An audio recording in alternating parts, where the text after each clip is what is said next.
E aí, gente, sejam todos muito bem-vindos. Boa noite para todo mundo que está aqui. Sejam bem-vindos ao canal Diário da Pesquisa, o canal onde você vai ouvir falar muito sobre currículo, publicação e pesquisa científica na área da saúde, tá bom? Para quem não me conhece, eu me chamo Clara Aragão, certo? Sou da área da medicina e eu tô aqui que faço o Diário da Pesquisa como um todo. Vocês já devem ter visto aí alguns vídeos. Quem tá assistindo aqui, que não me segue no canal, por favor, já vai seguindo aqui, deixando o seu like, para mim é extremamente importante.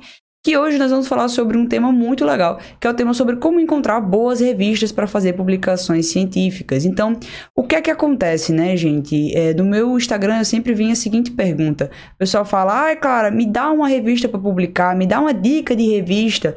E assim, eu sempre vejo um grande problema nessa pergunta, porque quando surge esse tipo de pergunta, é justamente porque a pessoa, ela tá buscando qualquer revista para publicar, né? Ela tá buscando aquela revista que talvez seja mais fácil para fazer uma publicação científica, talvez seja aquela revista que é mais simples de fazer a publicação. Então, às vezes, quando vamos por esse meio, não é legal, porque aí esquecem algumas questões como a qualidade da revista, esquecem algumas questões que existem em revistas predatórias, e tudo isso acaba impactando diretamente lá na frente, que é o quê? No currículo e na publicação científica de baixa qualidade. Então, assim, tudo parte a partir do momento em que você tem que entender que aquele seu trabalho científico, ele tem que ir para um bom local, certo? Então é por isso que eu decidi falar hoje sobre como encontrar boas revistas para publicar, porque a partir disso é que vocês conseguem ter uma visão, talvez diferente, sobre esse tema e passarem a avaliar melhor as revistas que vocês passam a observar no seu dia a dia, né? Então, quando a gente está falando sobre publicação científica, o que é eu publicar um artigo científico? Significa que eu estou fazendo uma pesquisa anteriormente, certo? Eu fiz uma redação, eu fiz uma pesquisa anteriormente, eu coletei alguns dados e agora esses dados eles estão disponíveis para a comunidade científica como um todo. Eu quero divulgar para outros cientistas ou outros acadêmicos, enfim. E eu vou conseguir divulgar esses dados através de fazer um artigo científico e publicar ele em uma revista. Então a revista ela é basicamente um meio de comunicação de ciência. Às vezes a gente esquece que a revista ela serve exatamente para isso, para divulgar informações científicas, ok? Não é à toa que nós temos listas de médicos, de profissionais que assinam uma revista. Então, por exemplo, uma JAMA, uma New England. Então, todos esses passos acabam que a gente precisa observar para poder estar fazendo uma boa publicação científica, certo? Tudo isso, gente. Então, é um meio de divulgação científica muito grande e é muito importante que a gente se atente. E um ponto que poucas pessoas acabam confundindo é a publicação em congresso, certo? E a publicação em revista científica. Então, quando nós temos uma publicação em revista científica, significa que o meu artigo ele vai ser possível ser encontrado em uma base de dados, ele vai ter uma disseminação maior, ele vai ficar acessível por um longo período de tempo. Já quando nós estamos falando sobre publicação em congressos, eu estou pensando em publicar em um evento, certo? Eu vou publicar naquele primeiro momento, eu vou investir meu tempo em apresentar o congresso dentro daquele evento, só que o que vai acontecer, né, gente? Vai apresentar no evento e meu trabalho, ele só vai ser apresentado naquele meio. Provavelmente, se eu fosse buscar esse trabalho por exemplo, em uma base de dados, provavelmente eu não iria encontrar. Ok? Então, essa é a principal diferença entre publicar em um congresso e publicar em uma revista científica. E um ponto muito legal da gente frisar quando está falando de boa revista científica para publicar é que a revista ela traz mais prestígio. E prestígio mesmo, isso é uma palavra legal. É muito legal você ter um artigo publicado, porque isso significa um reconhecimento na sua área de atuação.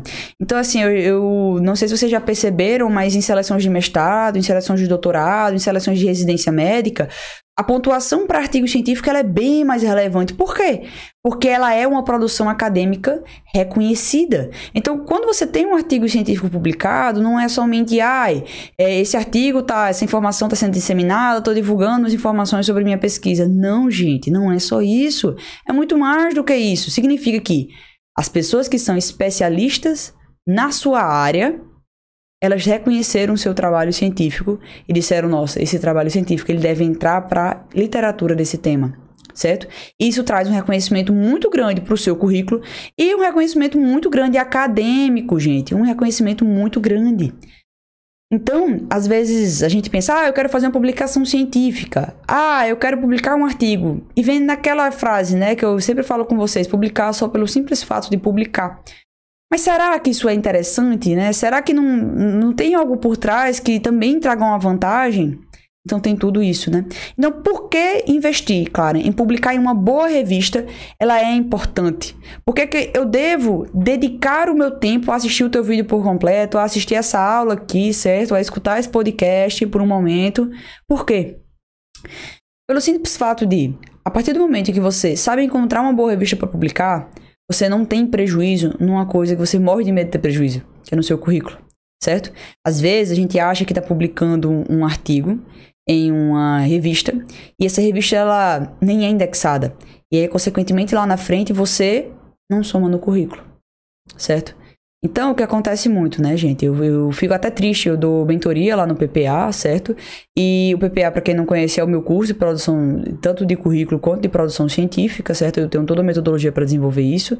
Mas o ponto é que lá no PPA eu dou mentoria e às vezes eu me deparo com uma pessoa que fala, Clara, eu já publiquei 4 artigos. Aí eu digo, tá, me mostra esses seus 4 artigos. E aí eu vou ver se são artigos que, infelizmente, não são indexados, são artigos que não tem DOI, não tem, estão em uma revista que não tem inscrição, que você... Só ele sabe da existência do artigo, mas se você for buscar esse artigo em uma base de dados, você não encontra em canto nenhum. Isso é um ponto muito ruim, que impacta diretamente se você for querer usar esse artigo para enviar, por exemplo, para uma seleção de residência médica. Ele não vai pontuar. Mas por que ele não vai pontuar? Porque ele não tem os pré-requisitos que fazem um artigo ser aprovado em um edital, certo? Em uma seleção de mestrado, uma seleção de doutorado, certo? Então tem que se tomar muito cuidado com isso, porque o prejuízo é realmente muito grande. Quando você vai fazer um artigo, você leva aí para quem tem mais experiência, lá no PPA nós levamos 4 semanas, 3 semanas fazendo um artigo, mas tem gente que leva, pelo amor de Deus, tem gente que leva 1 mês fazendo um artigo, 2 meses fazendo um artigo. Meu primeiro artigo levou 6 meses. E imagina aí você passar um tempão fazendo todas essas produções científicas para no final acontecer o quê? Pois é, para no final não somar no seu currículo. Eu fico indignada. Gente, não tem nada pior para mim do que meu esforço não ser recompensado. Então, esse é um principal ponto que impacta diretamente no seu currículo quando você não sabe escolher muito bem o local de publicação científica, né? O outro ponto que impacta diretamente também é você cair em golpes. Cara, como assim cair em golpes? Existem golpes nesse meio acadêmico? Gente, só o que existe é golpe, pelo amor de Deus. Só que tem a gente querendo pegar o dinheiro de vocês, certo? Então, atualmente existem revistas que elas são as chamadas revistas predatórias. O que são as revistas predatórias? São revistas que ela não têm compromisso nenhum, certo? Com a produção científica, elas não têm compromisso nenhum com a ciência e elas só querem o seu dinheiro, elas vão aprovar o seu trabalho a qualquer custo. Então elas vão chegar e vão dizer, olha Felipe que tá aqui ao vivo, boa noite Felipe, ela vai dizer, Felipe, teu trabalho, eu nem li ele, mas ele já foi aprovado, ele já tem aprovação direta. Aí Felipe vai ficar todo animado porque recebeu um e-mail como esse e vai dizer, meu Deus, quero publicar o meu trabalho. Aí lá no finalzinho da mensagem tá dizendo assim, olha, nós vamos publicar se você pagar R$450, ou R$450 quando é mais barato, né, dessas predatórias, quando não é aí R$500, ou enfim, 600 mil reais, tá? Então, tem que estar atento, porque tem muita gente que fica honrado, né? Quem é que não gosta de receber um e-mail lá na sua caixinha de entrada e dizer assim, nossa, teu trabalho foi bom de verdade. Nós queremos ele publicado na nossa revista. Nossa, você enche o peito de ar e diz, meu Deus do céu, não tô acreditando que alcancei essa conquista, né? E aí você vai lá e cai nesse golpe. E aí pode acontecer do teu trabalho talvez nem ser publicado, dele ser publicado e não ter validade. E aí lá vai chorar pelo leite derramado do seu esforço. Então ninguém quer isso de forma nenhuma. E um outro tópico, e esse é um tópico para quem já está mais avançado um pouquinho em pesquisa, né? Para quem está pensando além de fazer produção científica para o currículo, de fazer produção científica para os outros tópicos, é você começar a pensar, certo? Na disseminação do seu trabalho, de onde o seu trabalho ele vai ser divulgado. Porque já pensou, você está aqui, Eduardo, Felipe, estão aqui e estão produzindo um artigo científico. E aí o que é que acontece? Ela vai publicar numa revista que ninguém nunca vai ler esse trabalho dela. Pois é. Isso é muito triste, porque se você estiver pesquisando na literatura, por exemplo, sobre doença celíaca, certo? Você colocar síndrome de Rapunzel, você consegue achar o meu relato de caso que eu fiz, certo? E adicionar para selecionar no teu trabalho. E isso gera um índice que chama citação. Quando o autor ele é muito citado, significa que ele tem relevância naquela área de atuação. Entendeu? Então, quando você não fica alerta para uma boa publicação científica, para uma boa revista, justamente acontece isso. Acontece esses pontos que você faz perder aquele seu trabalho que você passou tanto tempo gastando esforço para isso aqui. Tá? Então, assim, gente, de fato, não é algo legal. E se você já tiver caído em algum golpe como esse, se você já tiver presenciado algo desse tipo, coloca aqui abaixo que eu vou, sim, ter muita curiosidade de saber e comentar com você, né, o que aconteceu. Mas fica atento, porque esses 3 principais pontos, né, de você não saber escolher muito bem a sua revista, pode jogar o teu trabalho na lata do lixo, ou seja...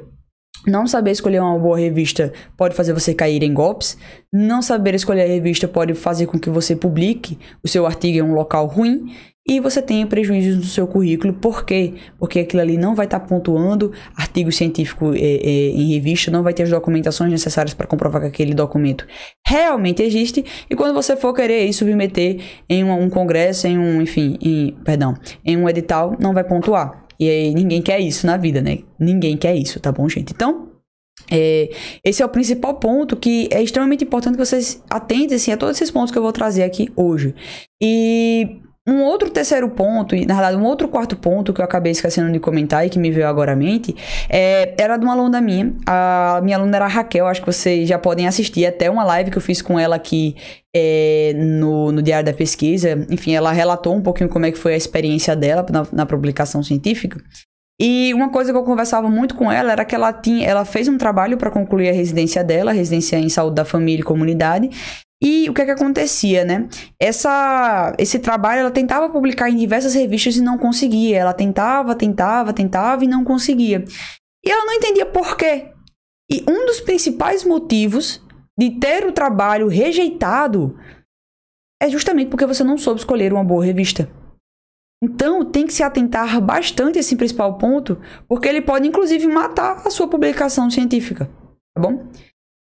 E, assim, a Gabriela veio falar comigo lá nos stories do Instagram, e ela falou que, claro, publicar é muito caro, que só tem revistas que são extremamente caras, e que não, tá? Eu vou provar hoje a vocês que tem revistas gratuitas, que são revistas muito, muito boas. Então, assim, você não precisa pagar para ter seu trabalho publicado. Existem boas revistas gratuitas que estão submetidas no PubMed, que estão submetidas lá na Sleep Science, não, que são submetidas ali no Science Direct, no Scopus, certo? Então, existem essas revistas. Agora, você tem que garimpar, você tem que procurar, certo? E tem gente que acha assim, cara, mas revista gratuita é ruim pro currículo. Criatura, de onde você tirou isso? Não existe isso, certo? O que vai definir se uma revista é boa ou não é uma série de critérios, não é se ela é paga ou se ela é gratuita, certo? Geralmente, as revistas que são pagas, elas pagam pelo Open Science, né? Que é você ter a disponibilidade dos seus artigos científicos ao público gratuitamente, né? E existem revistas que ela têm um financiamento e elas conseguem plenamente publicar trabalhos sem cobrar do autor para isso, tá? Se a gente for pegar uma revista, tem a revista da Associação Brasileira de Saúde Coletiva, você vai ver que ela é uma revista que ela era gratuita até o final do ano passado. Atualmente ela cobra R$100 para fazer a publicação científica. Então, assim, é uma revista excelente que era gratuita até o ano passado. Por alguns cortes de verbos do governo, acabou que parou. Mas não é porque a revista ela é gratuita que ela é uma revista ruim. Jamais, gente, não pensem nisso. Você tem que se preocupar com todos os principais critérios que fazem uma revista ela ser boa. Que eu vou falar um pouquinho aqui pra frente, mas calma.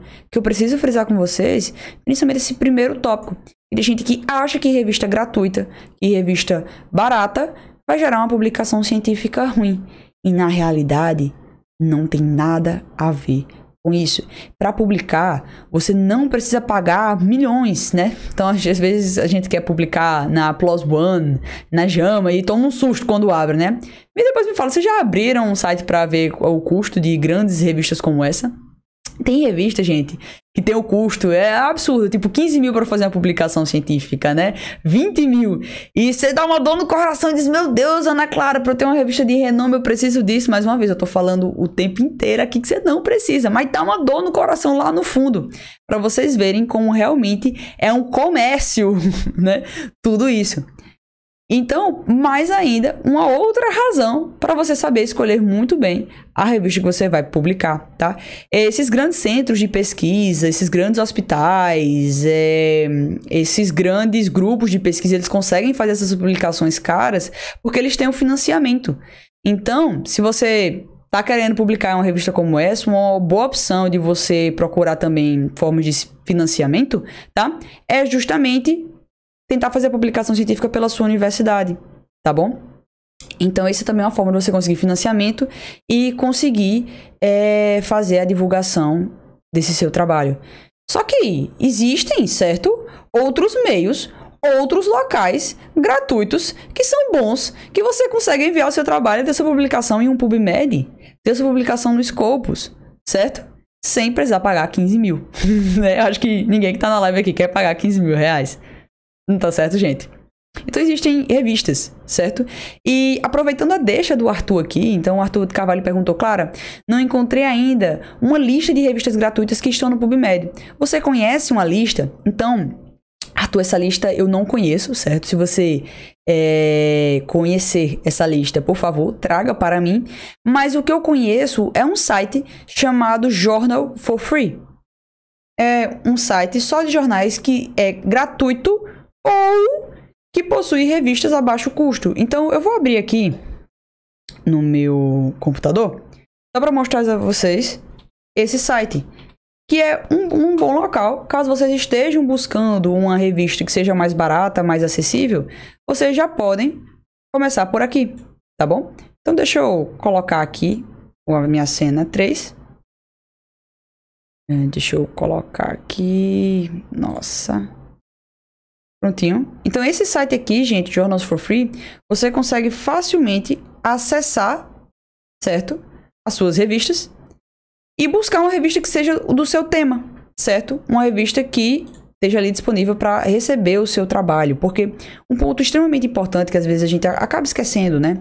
Que a revista ela precisa ser do nosso tema. Porque se não for do nosso tema, não adianta. Então, você vê que, por exemplo, tem aqui essa Ana Journal aqui em cima, certo? Que é a primeira que colocou, eu nem fiz nada. Nem coloquei filtro, nem nada. Então, às vezes, pode ser que essa revista aí não seja ideal para você enviar o seu trabalho. Então, você precisa avaliar uma série de critérios para saber se a revista ela é realmente legal ou ela não é legal, tá, gente? E, Clara, como é que eu sei que eu tenho uma revista boa para fazer a publicação científica? Quais são os tópicos que eu tenho que observar em uma revista para fazer a avaliação dela? E, gente, assim, ó, sendo bem sincera com vocês, ok? Existem alguns critérios que são critérios de popularidade para escolher a revista. Só que eu não gosto muito de escolher revista somente por popularidade, porque são os fatores de impacto, são os quales, certo? Então, eu gosto de pensar muito bem aonde é que eu estou colocando o meu trabalho científico e eu me preocupo principalmente se esse meu trabalho ele vai ser visto. Então, eu me preocupo principalmente com o que eu chamo de critérios mínimos de qualidade de uma revista científica, certo? Então, geralmente se você for ver alguns outros locais, né, os professores de grupos de pesquisa ou algo desse tipo, eles vão frisar muito no fator de impacto das revistas, certo? No fator de impacto e no qualis, que é basicamente uma nota que é dada para aquela revista, certo? O qualis, ele é uma nota que vai de A1 a A2, certo? Tem o extrato B e o extrato C, sendo o A1 o extrato de maior qualidade e o extrato C é aquela revista que ainda está começando. E o qualis, ele é só utilizado no Brasil mesmo, certo? Ele não é algo que é usado ali no... fora. Já o fator de impacto, ele é uma métrica de popularidade, de quanto mais aquela revista ela é citada, de quanto mais as pessoas leem aquela revista, certo? Só que, gente, se vocês forem olhar só para isso aqui, revistas que estão começando, revistas que estão dando o primeiro passo, mas que elas têm sim qualidade, que são indexadas, certo? Elas vão ter uma nota baixa. Então, eu recomendo que se vocês estão começando a fazer publicação científica, estão nesse caminho, não comecem olhando só para o fator de impacto. Comecem olhando por exemplo, a indexação, certo? E, claro, o que é indexação? Então, por exemplo, se a revista está no PubMed, se ela é uma revista que está na BVS, se ela é uma revista que está na Cielo, por quê? Porque tendo uma revista que está indexada nesses locais, significa o quê? Significa que o seu trabalho vai ser lido. Significa que quando uma pessoa estiver buscando sobre o seu tema, ela vai encontrar. Então, por exemplo, se você colocar Síndrome de Rapunzel, relatos de caso, e você um dia tiver, enfim, visto isso no seu ambulatório ou algo desse tipo, você vai, sim, conseguir encontrar um trabalho que eu fiz. Parkinsonismo secundário. Então, você consegue colocar Parkinsonismo secundário e achar um relato de caso que eu fiz. Então, assim, a indexação, ela permite com que você seja um autor mais citado, ela permite com que seu trabalho ele seja divulgado, e a indexação é um critério de edital, de mestrado, de residência médica, de doutorado, certo? Então, ele é um ponto que você precisa ter para escolher a tua revista científica, ok? Então, gente, escolham olhando também se tem indexação. Um outro principal ponto que a gente tem que se preocupar é a normalização bibliográfica. Bibliográfica, certo? Então, cara, porque eu tenho que me preocupar com a normalização bibliográfica. Então, as revistas, elas obedecem a uma regra, né? Então, existe o Comitê Internacional de Editores Médicos. E esse comitê, ele determina como é que as revistas da área da saúde, elas devem escrever os seus trabalhos, o padrão de trabalho, a ordem, regras de autoria. Então, são eles que determinam tudo isso, certo? Então, você tem que se preocupar se essa revista, ela obedece essas regras. Porque se ela obedecer, então, significa que ela tem um órgão regulamentador, certo? Por trás dela. Significa que ela tem algo que ela obedece, não somente ela produz por conta própria, ela produz coisas que veio à cabeça dela, tá bom? O João Vitor tá aqui perguntando, Clara, onde eu vejo o fator de impacto? Então, João Vitor, você consegue ver o fator de impacto, tanto as revistas fazem a divulgação, certo? Quanto você consegue ver também na própria base de dados, do fator de impacto, agora é o SJR, se eu não me engano, certo? E também eu sempre vejo muito pelo Scopus, tá? Então, o Scopus, ela é uma base de dados, você clicando lá você vai em Scopus e tem Sources. Tem uma área que tem escrito assim, ó, Source.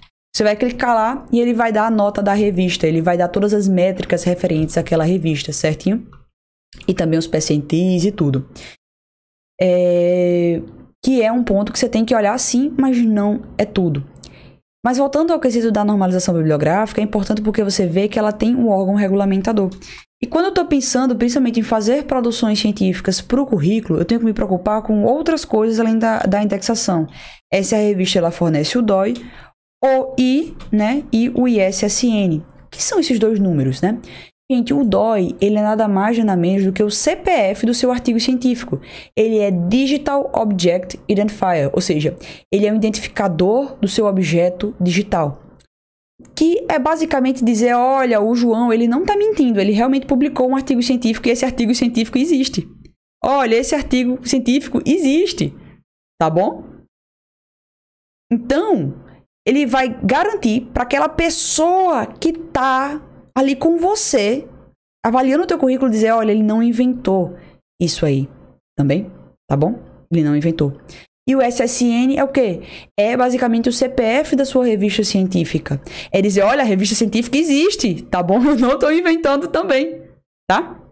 Então esse é um outro ponto extremamente importante. E eu queria agradecer aqui o Arthur. O Arthur, ele comentou aqui na nossa live, dizendo assim, olha, outro canto legal de olhar o fator de impacto é o CIT Score.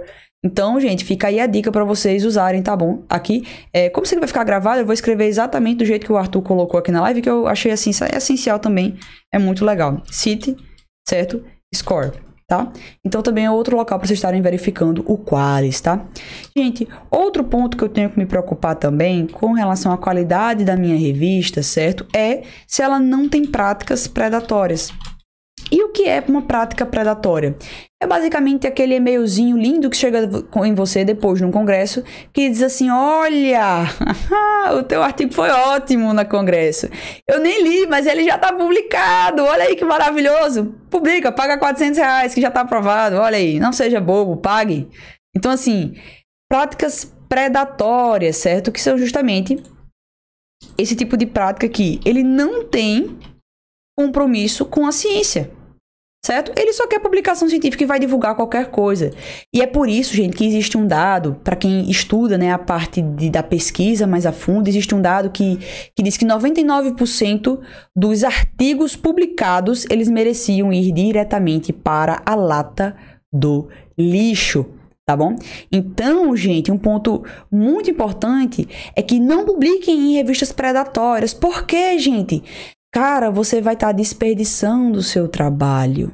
Ele não vai avaliar o seu trabalho. Você está perdendo a oportunidade de você aprender. Você está perdendo a oportunidade de realmente ter uma avaliação justa do seu trabalho científico. E não que ele seja aprovado a todo custo, mas que ele realmente seja aprovado porque ele mereceu. Ele mereceu ser aprovado. Ele mereceu entrar na literatura científica sobre aquele tema. Certo? E um dos outros pontos que você tem que olhar também é se o trabalho ele tem revisão por pares, certo? O que é a revisão por pares? A revisão por pares é justamente o que a revista predatória não tem. Ah, claro, como assim a revista predatória não tem? Então, a revista predatória, ela não faz a avaliação direito do teu trabalho. E o que garante a qualidade da produção científica é a revisão por pares, a revisão por uma pessoa que é especializada naquele tema. Então, se eu estou publicando na educação médica, por exemplo, eu estou dizendo assim, olha, é o seguinte, eu consegui a publicação na educação médica porque eu tenho um renome na educação médica. Eu fiz um trabalho suficientemente bom para ter essa publicação científica, certo?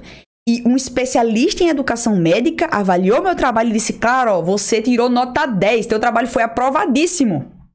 Certo? Então, revisão por pares é isso mesmo, a revisão por um par seu, uma pessoa que conhece o seu tema, conhece tão bem que pode avaliar e saber se esse tema soma ou não na literatura científica, tá? Outro ponto legal de você ver é o corpo editorial, certo? Se é um corpo editorial nacional e internacional, certo? Porque isso permite também uma melhor avaliação da sua produção científica. E outra coisa que também eu venho me preocupando ao longo do tempo e que eu venho percebendo, certo, ao longo do tempo também, gente, é justamente que você publicar em inglês te dar mais abertura de locais para fazer publicação científica, abertura de realmente do seu trabalho ir mais longe. Então, se preocupa em ver realmente o idioma da publicação científica, certo? Até porque quando você consegue ver esse idioma, você consegue saber como é que seu trabalho vai ser avaliado, que dimensão esse trabalho vai ter, até onde ele vai poder ir. E também tem outra coisa acessória, que é também quanto você vai gastar. Certo? Porque para fazer a tradução do trabalho, você vai precisar pagar alguém ou, enfim, convidar alguém que sabe fazer a tradução do trabalho científico para você, tá?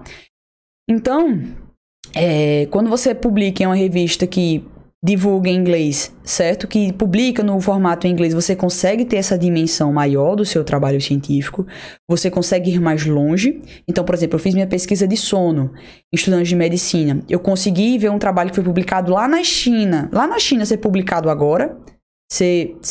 Perdão, gente, me atrapalhei. Eu consegui ver um trabalho que foi publicado lá na China e usei ele como referência do meu trabalho. E se não tivesse em inglês, já a pessoa tivesse só aquelas letras que ninguém sabe para onde vai, eu não ia conseguir ler. De jeito, de maneira nenhuma. Então, o inglês permitiu ir mais longe. Agora, óbvio, eu tive um gasto para traduzir o trabalho em inglês. Tudo bem? E tem muita gente que diz, cara, nesse edital tá pedindo uma publicação internacional. Então, eventualmente, você vai precisar publicar em uma revista que tem um corpo editorial internacional e que sim, ele faça a publicação em inglês, tá, gente? Então, assim, quais são os principais pontos para eu escolher a minha revista para publicar? Então, fator de impacto, certo? Você deve olhar o fator de popularidade da sua revista, mas isso não é sozinho uma métrica legal. 2, indexação, se ela é indexada na base de dados. 3, faz normalização bibliográfica, ou seja, se ele participa de uma norma bibliográfica, se ele obedece às regras. 4, se ele tem DOI e SSN. 5, se ele não exerce uma prática predatória. 3, se ele faz uma revisão por pares. Opa, perdi a conta. Como é que a gente perde a conta, hein? 1, 2, 3, 4, 5, 6 e 7, por último e não menos importante, se ele tem um corpo editorial nacional e internacional. Tá bom, gente? Então, esses são os principais critérios que você tem que olhar para saber realmente como escolher a tua revista científica e não selecionar aí ao léu, não selecionar uma revista que não vai valer a pena o seu tempo e seu esforço, tá bom? Então, gente, não é sobre se a revista ela é gratuita e ela ser ruim. É bem mais sobre o que é que essa revista ela traz, o que é que essa revista ela tá dizendo que sim, que vai fazer com que você identifique esse tópico de se foi bom, se foi ruim, se não foi, se vale a pena você publicar, se não vale a pena, tá bom, gente? Então, era esse o conteúdo que eu queria trazer hoje aqui na live, tá? Queria agradecer a todo mundo que tá participando aqui ao vivo. Ai, Andréia, fico feliz demais que você tá aprendendo muito com o PPA. Espero poder te ver ao vivo, certo? Nos nossos desafios. Quero te ver produzindo demais lá no PPA, nos grupos de produção científica, certinho? Então, comenta lá no grupo, se você não tiver comentado no nosso grupo do Telegram, se apresenta, tá bom? Que vai ser o maior prazer. Inclusive, amanhã vai ser nossa aula inaugural e eu quero te ver lá, certinho? Então, foi um prazer, viu, Andréia, te conhecer. E foi um prazer também, Arthur, Felipe, Eduardo, que ficaram aqui ao vivo comigo, tá bom? Então, gente, um abração em vocês. Qualquer outra dúvida, é só colocar aqui abaixo desse vídeo, tá bom? Então, tchauzinho, gente. Boa noite e até a nossa próxima live do Diário da Pesquisa, tá bom? Um abração, gente. Boa noite e fiquem com Deus.